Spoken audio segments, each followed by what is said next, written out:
Hello student, welcome back to our class. आज की class में मैं आपको पढ़ाऊंगी आपकी एमपी बोर्ड इंग्लिश रीडर से lesson 8 the throne of judgment. Okay, throne means क्या होता है? सिंहासन, जिस पर राजा महाराजा बैठा करते थे उसे बोलते हैं सिंहासन, थ्रोन। और जजमेंट मीन्स क्या होता है? जजमेंट मीन्स होता है किसी चीज़ का निर्णय लेना। ओके, जजमेंट जो जज करते हैं ना उसे बोलते हैं जजमेंट। अब यहाँ पर दिया हुआ है who makes a judgment in a court. Court में जजमेंट कौन लेता है? तो जज लेते हैं। Have you heard about any great जज? क्या आपने किसी ग्रेट यानी किसी महान जज के बारे में सुना है? सुना है तो सोचो।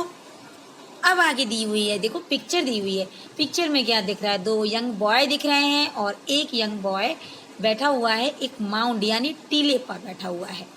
ओके, चलिए स्टार्ट करते हैं अपना chapter.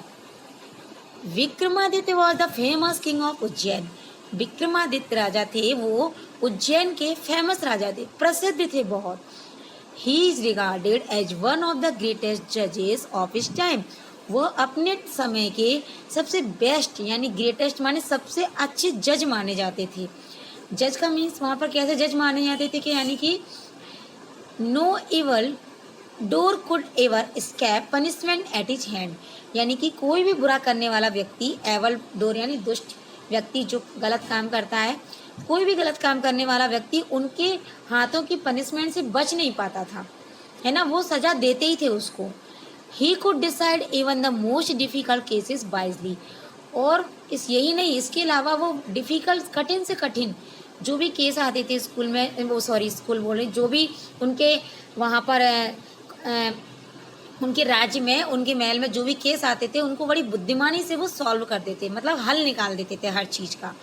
But nothing is immortal, लेकिन कुछ भी अमर तो है नहीं है, है ना। एज द टाइम पास्ट, जैसे जैसे समय निकला, the king passed away and his palace ले इन रून्स। और जब राजा जो थे वो गुजर गए और उनका जो महल जो था वो नष्ट हो गया, है ना, रून्स में नष्ट हो जाना। पीपुल ऑलमोस्ट फॉरगॉट हिम, और लोग जो थे वो उनको भूल चुके थे। The world knew nothing about the matter till an incident took place. और जो संसार जो था उनके बारे में जानता नहीं था जब तक ये घटना नहीं हुई थी महल में। ठीक है, अब समझते हैं। One day two shepherd boys were quarrelling on something. एक दिन दो चरवाहे, शेफर्ड यानी चरवाहा जो भेड़ बकरियों को चराते हैं, वो दो लड़के किसी चीज़ पर झगड़ा कर रहे थे। Seeing this a third boy did something strange. और इस चीज़ को देखकर एक तीसरा बॉय जो था उसने कुछ अजीब सा किया, कुछ अजीब सी चीज़ की। He climb the top of a mount. वह एक टीले पर चढ़ गया। माउंट मीन्स होता है पत्थर का कोई टीला, पत्थर या मिट्टी का कोई बड़ा टीला सा होता है बड़ा, उसको बोलते हैं mount. And declare that he was a जज। और उसने अपने आप को जज घोषित कर दिया। The quarrelling boys put there case before him. और जो झगड़ने वाले जो बच्चे थे, जो लड़के जो झगड़ रहे थे, वो अपना केस लेकर उसके पास गए। The young judge listened to their arguments and surprisingly passed a fair and wise judgment. और उस लड़के ने, वो जो जज बना हुआ था, उसने बड़े ध्यान से उनकी बहस को, उनके आर्ग्यूमेंट यानी दोनों की बातों को सुना और बड़ा आश्चर्यजनक एक फेयर का मतलब जिसमें कोई भेदभाव नहीं होता, कि ऐसा नहीं होता कि तुमने मेरी नहीं सुनी उसने सुनी, तो वो चीज़ एकदम मतलब फेयर और बुद्धिमानी भरा उसने निर्णय सुनाया दोनों को। ओके, उसके बाद क्या होता है? When Raja Bhoj of Malwa heard about it. जब मालवा के राजा भोज ने ये सुना तब तो उन्होंने क्या किया? इट ही उन्होंने जब ये सुना, ही डग द प्लेस, वो उन्होंने जगह को खोदा, उस जगह को। And found a beautiful throne of marble under the stone. और उन्हें एक सुंदर सा मार्बल का सिंहासन पत्थरों के नीचे मिला। It rested on the shoulders of 32 stone angels. और यह 32 पत्थर के देवदूत के कंधों पर था। ठीक है, एंजल मीन्स देवदूत। ठीक है, Raja Bhoj wanted to achieve name and fame like Vikramaditya. राजा भोज जो थे वो महाराज विक्रमादित्य की तरह ही फेमस होना चाहते थे, नाम कमाना चाहते थे।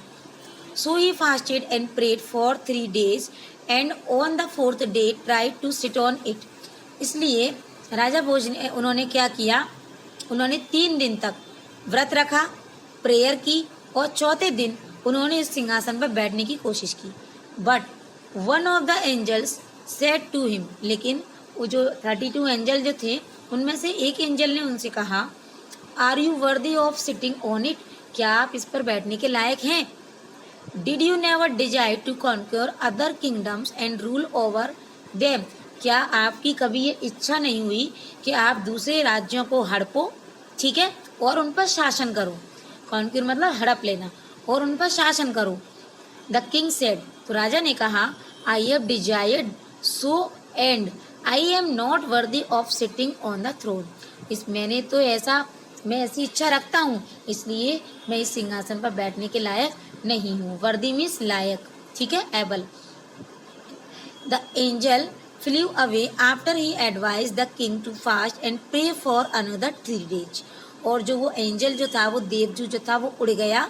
और कब उड़ गया? उसने किंग को एडवाइस दी, सलाह दी कि वो 3 दिन तक और प्रे करे और व्रत रखे, तब शायद इस पर बैठने के लायक हो जाए। The king fasted and prayed for another 3 days and then came to sit on the throne. अब राजा जो था उसने फिर से 3 दिन का व्रत रखा और प्रेयर की, प्रार्थना की, और फिर उस सिंहासन पर बैठने के लिए आया। But then one more stone angel asked him, लेकिन एक और जो दूसरा, अब वो पहला वाला तो उड़ गया, 32 में से एक उड़ गया, 31 रह गए। उनमें 31 में से जो था, वो एक जो था, उस स्टोन एंजल ने उनसे पूछा, उनसे कहा, ओ किंग, अरे राजा, have you never desire to get another man's wealth, wealth means संपत्ति, ओके। तो वो कहते हैं, क्या तुमने कभी ऐसी इच्छा नहीं की कि तुम किसी दूसरे व्यक्ति की संपत्ति को हड़प लो, ठीक है, उसको ले लो? तो द किंग ने कहा, I have always done so, मैं तो ऐसा ऑलरेडी हमेशा ही करता हूँ। I am not worthy of sitting on this throne, मैं इस सिंहासन पर बैठने के लायक नहीं हूँ, उसने खुद ही कह दिया। Then fast and pray for another 3 days, और वो फिर से 3 दिन के लिए, अगले 3 दिनों के लिए प्रार्थना करने के लिए और व्रत रखने के लिए चला गया। Said the angel and flew away, ऐसा उस एंजल ने उससे कहा था उड़ने से पहले। तो वो फिर से चला गया कि आप जाओ, फिर से प्रे करो और 3 दिनों तक और फास्ट करो। फिर से चला गया वो। In this way 96 days passed and during these days 31 of the angels came to interview the king। अब इसी तरह से 96 दिन निकल गए और इसी बीच में 31 एंजल जो थे वो उस राजा का इंटरव्यू लेने के लिए आए, यानी कि उससे यही सब क्वेश्चन पूछने आए। Each of them asked the king a question, हर किसी ने राजा से क्वेश्चन किया। And every time the king said he was not worthy of sitting on Vikramaditya's throne, और हर बार, एंड एवरी टाइम यानी हर बार राजा ने कहा कि वो विक्रमादित्य के सिंहासन पर बैठने के लायक नहीं है, जो कि हर किसी ने कुछ ना कुछ पूछा होगा, उसने उसका जवाब क्या जो पहले दिया वैसे ही दिया होगा कुछ ना कुछ। Now only 1 angel was left, अब केवल एक ही देवदूत बचा था, ठीक है। 31 ने क्वेश्चन कर लिए थे, एक बचा था और 31 उड़ भी गए थे।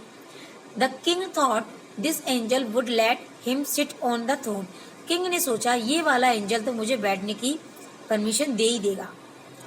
बट द एंजल आस्क्ड, लेकिन उस एंजल ने भी उससे पूछा, O king, is your heart as pure as the heart of the shepherd boy who sat on the mount. उसने पूछा, अरे राजा, क्या तुम्हारा दिल, क्या तुम्हारा हृदय उस शेफर्ड बॉय के जैसा साफ है? प्योर यानी साफ है, जो उस टीले पर बैठा हुआ था, है ना, जो टीले पर वो जो बैठा हुआ था ना शेफर्ड बॉय, जिसने उसको जजमेंट दिया था, वो कहता है क्या तुम्हारा उसकी तरह साफ है? इफ इट इज सो, यदि ऐसा है, you are worthy of sitting on Vikramaditya throne, तो तुम राजा विक्रमादित्य के सिंहासन पर बैठने के लायक हो। The king thought for a moment and then said, राजा ने थोड़ी देर के लिए सोचा और कहा, नो इट इज नॉट, नहीं ऐसा नहीं है। I am not worthy of sitting on the throne of Vikramaditya, मैं इस सिंहासन पर, राजा विक्रमादित्य के सिंहासन पर बैठने के लायक नहीं हूँ। The angel heard the king's reply, और जो देवदूत जो था उसने राजा की रिप्लाई को सुना। And flew away with the throne of marble on his head, और वो उस मार्बल के सिंहासन को अपने सिर पर रखकर उड़ गया, क्योंकि राजा ने हर क्वेश्चन का जवाब ऐसे ही दिया था। मतलब जब उससे किसी न किसी ने क्वेश्चन पूछा तो उसने कहा नहीं मैं ऐसा करता हूँ या मैं इस लायक नहीं हूँ, तो इस तरह से वो सिंहासन पर बैठने के काबिल नहीं बन पाया। ओके, अब यहाँ पर थोड़ी सी ग्लॉसरी दी हुई है, इसे आप पढ़ लीजिएगा, याद कर लीजिएगा। अब फिलअप्स पे आ जाते हैं। Fill in the blanks with suitable words given below. यहाँ पर हमको क्या करना है, एक पैराग्राफ दिया है, कुछ ऑप्शन दिए हैं, ये मैंने ऑलरेडी फिल कर रखे हैं, आप इनको फिल कर लीजिएगा। मैं एक्सप्लेन कर देती हूँ। Vikramaditya was a famous king who could decide the most difficult case wildly. Vikramaditya एक फेमस राजा थे, वो डिफिकल्ट केसेस को भी बड़ी बुद्धिमानी से उनको क्या करते थे, सॉल्व करते थे, डिसाइड या निर्णय ले लेते थे। But no man is immortal, लेकिन कोई अमर नहीं होता। And the king too died, और राजा भी मर गए एक दिन। वेरी सुन पीपुल, और बहुत जल्दी लोग उनको भूल गए, फॉरगेट यानी भूल गए राजा को। द किंग विक्रमादित्य, राजा विक्रमादित्य का जो सिंहासन था वो राजा भोज, मालवा के जो थे राजा भोज, उनको मिला। ही वॉन्टेड टू अचीव, वह अचीव करना चाहते थे, पाना चाहते थे, same name and fame, Vikramaditya की जैसी वो थी ना, नाम था उनका, जैसे वो फेमस थे, वो प्रसिद्धि जो थी वो पाना चाहते थे। But he was not worthy, लेकिन वो उस पर बैठने के लायक, सिंहासन पर बैठने के लायक नहीं बन पाए। ओके, यहाँ पर हमारा ये एक्सरसाइज हो गई है। अब मैचिंग पे आ जाते हैं। मैच द कॉलम, मैचिंग करनी है। मॉर्टल, मॉर्टल का मीन्स होता है, मॉर्टल का वर्ड मीनिंग होगा यहाँ पर सब्जेक्ट टू डेथ। अनफॉरगेटेबल का मीन्स होगा to that which can't be forgotten, जो कभी भूला ना जा सके। डिजायर यानी कि इच्छा, यानी कि इसका मीन्स होगा डिजायर का third number a strong wish. Mound यानी मैंने आपको बताई था टीला, a heap of stones and soil, मिट्टी या और पत्थरों का जो ढेर होता है उसे स्टोन बोलते हैं, माउंड बोलते हैं। अनवर्दी, अनवर्दी का होगा यहाँ पर अनसुटेबल फॉर समथिंग, यानी कि किसी भी चीज के वो लायक नहीं है, तो वो अनवर्दी हो जाएगा। ओके, अब यहाँ पर दी हुए हैं true false. Vikramaditya was the king of Banaras. No, वो तो कहाँ के राजा थे, उज्जैन के राजा थे। The shepherd boy gave a fair and wise judgment, जो चरवाहा जो लड़का था उसने फेयर और वाइज जजमेंट दिया। Yes, every angel put a question to the king, हर एंजल ने राजा से क्वेश्चन किया था। Yes, the last angel permitted the king to sit on the throne, वो जो लास्ट वाला एंजल था उसने राजा को बैठने की परमिशन दे दी थी थ्रोन पर, नहीं दी थी। Raja Bhoj found the throne lying in the river, राजा भोज को जो वो थ्रोन मिला था, सिंहासन मिला था, क्या वो नदी में मिला था? नो। ओके, यहाँ पर हमारा एक चैप्टर एंड होता है, इसकी एक्सरसाइज भी एंड होती है। तो बच्चों, आई होप आपको समझ में तो आ गया होगा, पूरा चैप्टर समझ में आ गया होगा, एक्सरसाइज समझ में आ गई होगी। तो प्लीज एक लाइक करिएगा, कमेंट करिएगा, मुझे बताइएगा आपको समझ में आ गया कि नहीं, और आगे की वीडियो देखने के लिए चैनल को सब्सक्राइब कर दिएगा और वहां पर बेल आइकन जरूर दबा दीजिएगा। ओके, मिलते हैं अपने नेक्स्ट चैप्टर में, तब तक के लिए बाय।